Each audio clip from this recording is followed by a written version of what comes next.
Então, depois de a gente ter aprendido um pouco mais sobre a história do fantasma e também um pouquinho dessa exposição maravilhosa, eu gostaria que você comentasse uma coisa que muita gente acaba gerando certa confusão, certa polêmica, que é a diferença entre o geek e o nerd. Assim, é assim, né? Para exemplificar, o nerd era um tipo esquisito, patético, que numa escola, por exemplo, ele não dava muita sorte com as garotas. Então, o que ele fazia? Ele era o melhor aluno da escola, ele aprendia tudo. Qualquer matéria ele era bom, porque ele estudava muito mesmo. Só que ele também gostava da cultura pop em geral. Isso da época antiga, o que eles tinham lá. Filmes, música, dança, revista, livros e alguns jogos também, né? Esse, então, é o que era um apelidado de nerd. E com o passar dos anos, entrou muita tecnologia e começaram a dar esse nome a outra moçada, que é o geek. O que ele é? Ele não é o melhor aluno da escola. Ele é mais ou menos regular. E ele, em geral, é um tipo mais ou menos bem apessoado, né?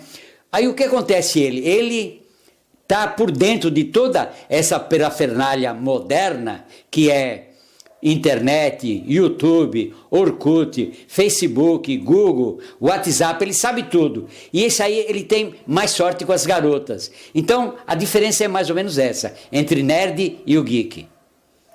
Eita. Ou seja, na verdade, o nerd ele é um perfeito CBS, digo assim como eu era na época. Né? Mas aquilo. Não sei se você chegou a escutar de um livro chamado A Vingança dos Nerds, né? Que os nerds também revolucionaram bastante na tecnologia, trouxeram novas bases a partir de itens que nós já falamos aqui do Jornada das Estrelas. Você chegou a ver essas possibilidades desses caras se unirem e trazerem essas tecnologias? Sim, isso na verdade foram diversos diretores nos Estados Unidos e mesmo no Brasil. No Brasil também nós já tivemos filmes incríveis, né? Mas nos Estados Unidos nós tivemos, por exemplo, George Lucas, que ele começou a fazer Guerra nas Estrelas. O sucesso foi tanto e a pessoa que curtia Guerra nas Estrelas era um nerd. Agora, o George Lucas, ele fez tanto sucesso nisso que, além dele ser diretor de filmes, ele passou a fazer também efeitos especiais. E para isso ele criou uma empresa, uma firma. E o sucesso foi tanto que ele até acabou vendendo para a Disney, que é proprietária também da Marvel hoje em dia, vendeu para eles a empresa que ele tinha. Então, a Disney hoje em dia e a Marvel é que são proprietárias da Guerra nas Estrelas.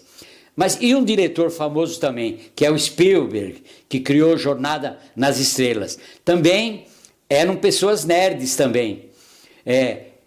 E o que aconteceu? Ele acabou fazendo tanto sucesso, que ele é um dos grandes diretores de cinema nos Estados Unidos. E no Brasil também tivemos grandes diretores também. Tem filme, por exemplo, como O Pagador de Promessa. Foi um filme feito pelo Anselmo Duarte, de Cangaceiros, que ganhou a Palma de Ouro em Cannes, na Europa.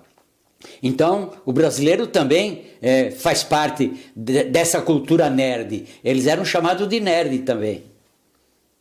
Interessante. Aí, mudando um pouquinho de assunto, mas é um assunto também importante, que nós vivemos, que é a desvalorização da arte, né? O brasileiro ainda precisa aprender isso. Eu gostaria de saber a sua visão nesse âmbito, né? Da cultura cosplay, da cultura nerd, da cultura geek. Qual a sua visão nesse ponto da valorização da cultura aqui no nosso país? Bom, eu vejo assim, tudo mais ou menos assim, como um fator econômico. Por quê? A Europa, a Ásia e os americanos, na verdade, como eles dominam a parte econômica, eles conseguiram também, gastando muito dinheiro, fazer material bom. Então eles fazem material bom, como por exemplo, filmes, música, danças, teatro. E aí o que acontece? Como eles têm muito capital, eles dominam a economia, dominando a economia, eles podem fazer material bom. O que acontece muito no Brasil é que, como não se tem muito dinheiro, se improvisa muito. Aí o que acontece, o material não é tão bom. É só um ou outro que consegue fazer um material bom. Agora, o exemplo que a gente tem também é da Ásia.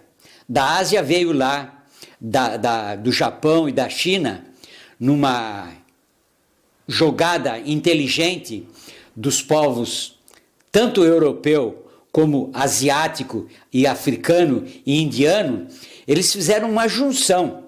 A Europa começou com criar um dinheiro forte, que foi o euro. Eles criaram o euro e juntaram muitos países da Europa com esse dinheiro. Então, a Europa já ficou forte.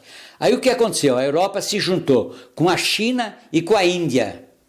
A Índia planeja tudo, aparelhos, tudo que você pensar, eles planejam. A China, como tem muito povo, muita gente, o custo lá é baixo. A China fabrica aparelhos. E eles conseguiram juntar uns 3 e soltaram aparelhos e tudo, enfim, máquina, tudo na terra toda. Então houve um avanço também. Então, se os Estados Unidos são fortes em alguma coisa, a Ásia acabou ficando forte também, junto com a Europa e com a Índia, distribuindo esse material na terra toda.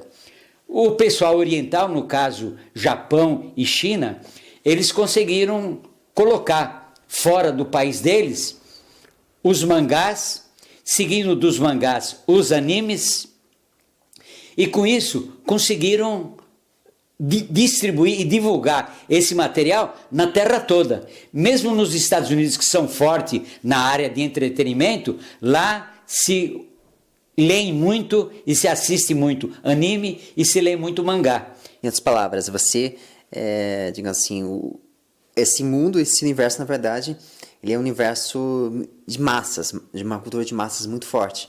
Mas também a gente pode... uma coisa que eu acho interessante é como que isso explodiu no mundo inteiro. Foi uma coisa... Acho que... Eu sou uma testemunha dos anos 90, né? Que foi um dos booms dos animes. Na verdade, o anime foi nos anos 60. E aquilo, você por ter tido mais experiência, por ter vivido isso, você sentiu essas... Você conseguiu vivenciar essas experiências, essas histórias? Bom, eu acabei lendo muitas histórias, mas não guardo decor todas elas, que são muitas, né? Mas o que eu vejo é que, como tanto na Ásia como nos Estados Unidos, sempre tiveram bons artistas, são bons roteiristas, bons desenhistas e bons cineastas, a ponto de essa parte aí de anime, que podemos chamar também de desenho animado, tanto os Estados Unidos conseguem colocar na África, na Europa e na Ásia, como eles também fizeram um material muito bom nesses anos todos, e também, no caso, por exemplo, Japão e China, conseguem colocar para esses outros povos, no caso, Japão seria os mangá, e a China, filmes. Hong Kong, que é muito boa em filmes, eles conseguem exportar esses filmes para a terra toda. E a Índia também, lá se faz muito filme também, só que o que acontece na Índia, eles têm o hábito de fazer filmes de 2, 3, 4 horas. Então, para nós aqui do continente americano e mesmo o continente asiático, o hábito é 1h20, 1h30 filmes. E alguns que ficaram muito famosos têm 3 ou 4 horas, mas são muitos. Então, mesmo os filmes da Índia não pegam muito em outros países, por eles serem muito longos. Mas são muito bons. Nossa, fantástico. Então, para poder finalizarmos essa entrevista e também essa cobertura aqui especial, eu vou fazer um rápido bate-bola aqui, né, a começar com cosplay. Performance. Mangá. É para ler de trás para frente. Tudo bem. Cinema. Cinema é movimento. Lembranças. Lembranças. Amor. O amor? O amor por quê? porque o amor é o mais importante de tudo. Certo. Também os filmes nacionais. Já teve muitos filmes bons. Quais que você considera os melhores filmes? Bom, Pagador de Promessas, Cangaceiro,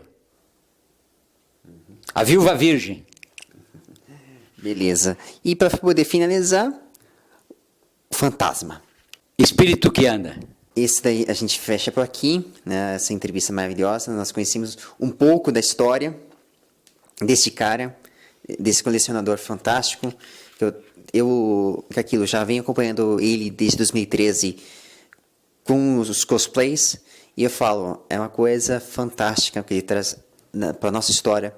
Nós devemos aprender com ela, né? E eu espero que vocês tenham gostado desse passeio, essa mensagem maravilhosa que ele nos passou, que não importa a idade, a gente está sempre aprendendo, sempre está em constante movimento. E esses itens aqui, que nós estamos vendo e nós vimos aqui, são a prova viva de o que a história pode nos contar, tanto no cinema, como no mundo da televisão, como no mundo dos animes. Então, eu vou ficar por aqui. Aí, por favor, antes que eu acabe esquecendo, eu gostaria que você falasse, né, um pouco mais do evento e também convidar a todos, né, que você vai estar fazendo. Bom, como nós estamos em fase de começar o dia 9, 10, 11 e depois 15, 16 e 17, começar o Anime Friends. Lá eu frequento lá sempre, fazendo o footing nos salões e participando do cosplay, que são os concursos de cosplay. Gostaria que você comentasse sobre essa exposição, a base do livro. Bom, a exposição ela foi toda dividida em capítulos conforme o livro que nós temos aqui em mãos, né?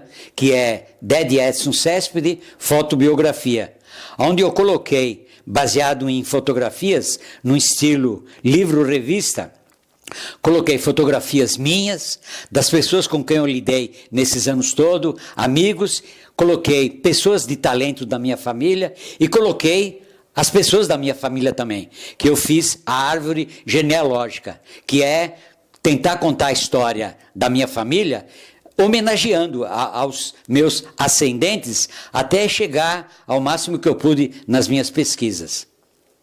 Certo. Então, eu agradeço tudo. Também vale a pena visitar a página desse cara, que é a Dead Edson Céspede, lá no Face. Tem materiais exclusivos, materiais excelentes. E também aquilo, eu vou deixar tudo aqui embaixo, na descrição deste vídeo, bem como também algumas amostras, né, que eu tirei daqui, que foram materiais históricos, materiais que vale a pena nós conhecermos, da minha geração, da geração futura e da geração passada, que nunca teve acesso a isso. Vale a pena conhecer, vale a pena nós vermos a história desse universo do cinema e do universo do mangá e anime. Bom, muito obrigado a todos e nos veremos até a próxima.